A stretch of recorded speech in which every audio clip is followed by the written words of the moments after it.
Sometimes you think, well, it's just coincidence, or it's just odds, or just sometimes your bags come and sometimes they don't. No, everything that happens to you in your experience is a direct response to the vibrational frequencies that you are offering on any given subject.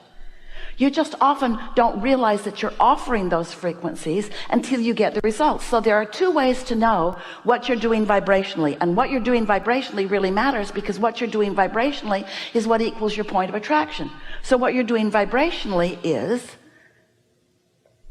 causing the universe to respond, and there are two ways for you to know what that is.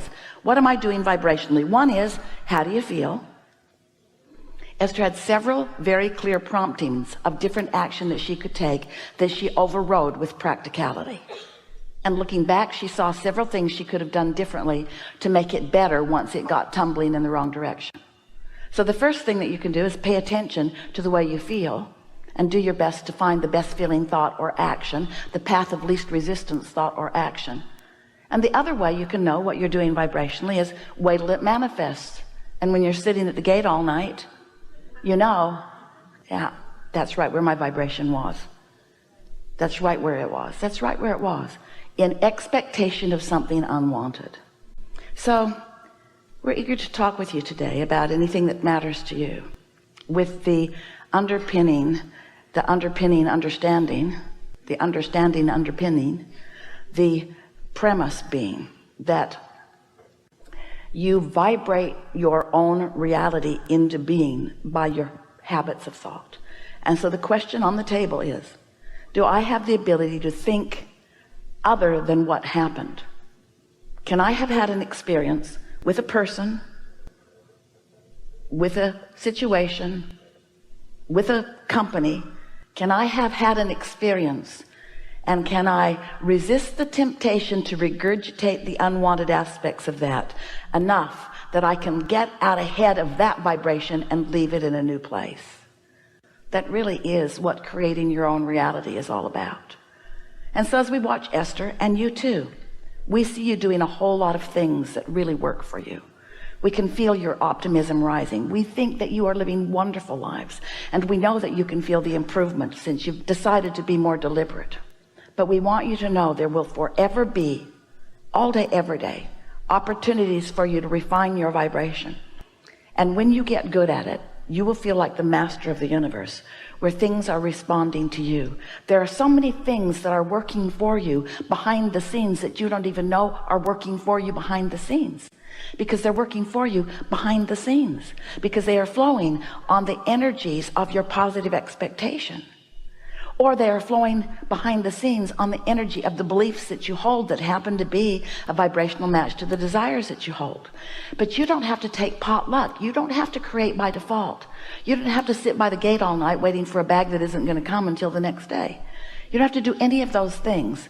You can be the creator of your own experience. You can let go of the things you can't control while you give your undivided attention to the thing you can control. And that thing you can control is your own mood and your own attitude by the thoughts that you choose to think. But you've got to get out ahead of it. And why? Because the law of attraction is responding to what's active in your vibration, and what's active in your vibration is whatever it is, and the law of attraction is bringing you more of it, and that's what causes a momentum. So if you are thinking a non-resisted thought, if you are thinking a thought of well-being about yourself or someone else, and then the non-physical energies of the universe, all that is non-physical, who is purely non-diluted and non-resisted, joins you in that thought, you've got one powerful momentum going. And people who are watching you are noticing the magnitude of your creative prowess. In other words, they're just knocked over by what they see happening all around you. But if you are giving your attention to something unwanted, law of attraction brings you that too. The distinction that we want you to hear is that when you get moving out ahead of it with the non-physical energies, with that non-resistant source energy, the ratio is enormous. Every thought that has ever been thought still exists. So everyone who's ever had a bad experience with any airline or with any specific airline, those thoughts are out there, and the law of attraction has gathered them together in a river or stream that you could tap into. And when you tap into a river or stream, when Esther tapped into the stream of the people who have felt disrespected by United Airlines, it was a big stream. It was a big stream. But in comparison with the stream that expects well-being for her, it was infinitesimal. So we want to call to your attention, why is the now reality getting more of your attention? And the only reason is because we love you so much. It's easier to observe than it is to dream. It's easier to observe what is and complain about it than it is to step back from it. And why? This is a reprieve for you. This is us saying to you why it happens that way. Momentum is momentum is momentum is momentum. That's why you've got to get out ahead of it. You can't push your car down the hill in San Francisco and stand at the bottom of the hill in front of the bay and say, when it gets here, I'll stop it. You won't. The momentum will not allow you to stop it. If you were at the top of the hill and it started to roll, you could step out in front of it and you could stop it. If you get out ahead of it before the momentum is too great, you can redirect it, you see. But you can't be lazy or sloppy or unknowing about the way it works. Sometimes your thoughts started even before you were born because they started with your mother. And her thoughts started with her mother's mother and her mother's mother. And some fathers too. There's a whole lot of people thinking a whole lot of things and passing those habits of thought, those beliefs on to the next generation and the next generation. But the question that you want to ask yourself is, are these thoughts that I have inherited, not just inherited, but practiced and made my own? Are these thoughts that others thought and spoke to me and now I'm speaking them too? Don't tell that airline joke. Do not tell that joke about the baggage. Don't tell that joke. That's the way those things get stuck in your vibrational craw. And then these beliefs that you've inherited clash with new desires that your now life experience is producing within you. You are creators who have come with such intention. And you knew that there would be contrast, and you knew that the now reality would be the bouncing off place into new ideas. And you knew that when you launched the new idea, that there was a larger part of you, your inner being part, that would hold that non-contested, that non-resisted, that pure positive energy desire, and that all that is source energy would hold it there for you as a beacon, as an emotional beacon that you could feel your way to. But you got to care about how you feel. And it's got to be more important to you that you feel good than that you get your luggage. It's got to be more important to you that you feel good than that you be right and United Airlines be wrong. It's got to be more important to you that you feel good, period. You want to feel good, period. But you got to get out ahead of that a little bit, you see. Got to get out ahead of it. So we've enjoyed this interaction immensely. There's nothing that we could possibly tell you that would be of any more value to you. We think you got it.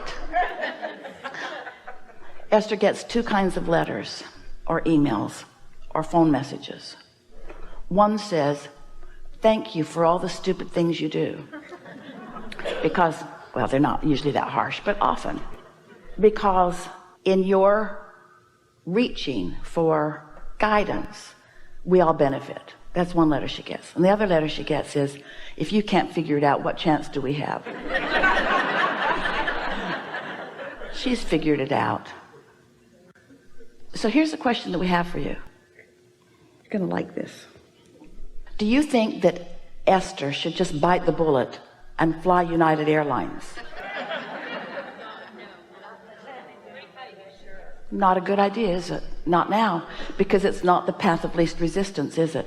In fact, is there a path of more resistance for Esther than to get on that sucking airline?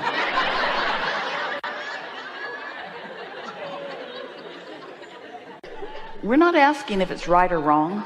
We're just saying, is that Esther's path of least resistance? It isn't, is it? So are we asking you to sort out what's right and wrong in the world? No. We're asking you to figure out what your path of least resistance is, because your path of least resistance is always in harmony with the source within you. But if you have not yet found that alignment with that, in other words, so here's the way we would speak it to you, to any of you about anything. We would say, Make a decision to go or not to go. Make a decision. If you've been invited to a family reunion and you don't want to go, then don't go. Or if you feel like it's really important that you go, then find a way to want to go and then go. But don't not want to go and then go. So decide to go and line up with that, or decide not to go and line up with that. You see what we're getting at? Because it's not about right and wrong in the universe. We are certain that there are plenty of people, maybe one, who's had a good united experience.